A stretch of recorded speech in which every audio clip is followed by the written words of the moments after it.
5-pin brass lock Bolton. Made in Taiwan.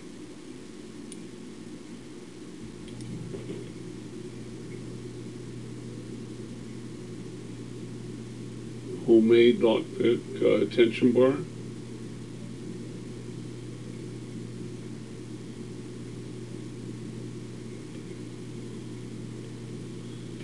This was a knife blade, stainless steel knife, bought for quarter yard sale. Grinder. I cut away everything that didn't look like a lockpick. That's what I got left over. Put it all the way in.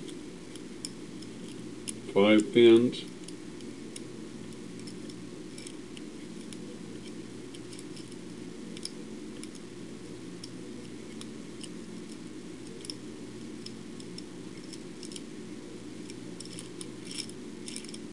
There it goes. Oop, there it went again. I have to do that again. There it goes.